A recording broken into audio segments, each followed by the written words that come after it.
Mental Chandrababu గారి కుటుంబంలో ఉందరు, 4-5 కొందరు మెంటల్ పిచ్చి నా కూడా. 70 సంవత్సరాలు వయసు వచ్చింది అధ్యక్ష.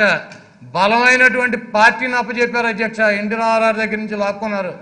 తర్వాత ఇప్పుడు 70 ఏళ్ల వయసు వచ్చింది, 23 సీట్లు వచ్చినాయి. కొడుకును కూడా గెలిపించుకోలేక ప్రజల చేత్కారాన్ని పొంది ఈ బతుకన్నా ఆ చావు 1000 రెట్లు బెటర్ అధ్యక్ష. వాడు ఒక మెంటల్ కేసు చంద్రబాబు గారు ఎర్రగడ్డ మెంటల్ హాస్పిటల్ నుంచి ఆ లోకేష్ గారి వీడు బయలుదేరితే హారతలు ఇచ్చి పంపిస్తారు. అదేవిధంగా ఆయన దత్తపుత్రుడిని పవన్ కళ్యాణ్ పక్కన పెట్టుకున్నాడు, ఒక ఉత్తపుత్రుడిని పక్కన పెట్టుకున్నాడు.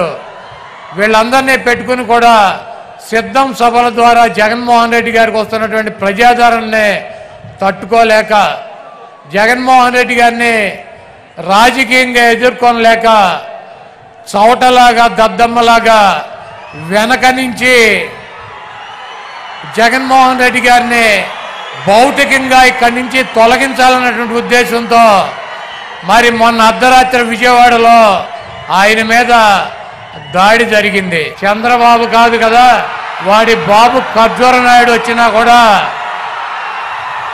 మీ ఎంట్రిక ముక్క కూడా పీకలేడు. మీ దమ్ము, మీ ధైర్యం, మీ ఉన్నటువంటి నిబద్ధత మేము దగ్గర నుంచి చూసినటువంటి వ్యక్తులం. మీది స్వచ్ఛమైనటువంటి చిరునవ్వు, మీరు చెప్పినటువంటి మాట తూచా తప్పకుండా నిలబడేటువంటి తత్వం మీది. ఒక ఓటు కోసం, ఒక పదవి కోసం ఒక్క చిన్న అబద్ధం కూడా మీతో చెప్పించలేనటువంటి పరిస్థితి 5 సంవత్సరాలుగా మేము మిమ్మల్ని దగ్గర నుంచి చూసాం. ఈ దుర్మార్గుడైనటువంటి దొంగ అయినటువంటి 420 అయినటువంటి చీటర్ అయినటువంటి వెన్నుపోటుదారుడైనటువంటి చంద్రబాబు నాయుడిని పాతాళంలో పాతి పెట్టాలని చెప్పి చంద్రబాబు నాయుడు మొన్న చెప్తున్నాడన్న, జగన్మోహన్ రెడ్డి నీకు కత్తేలుస్తానని. చంద్రబాబు ఇదే నీకు ఆఖరి ఎన్నికలు. జగన్మోహన్ రెడ్డి గారు అంతు చేల్చాలంటే నువ్వు ఒక జన్మెత్తాను, ఇంకో జన్మ.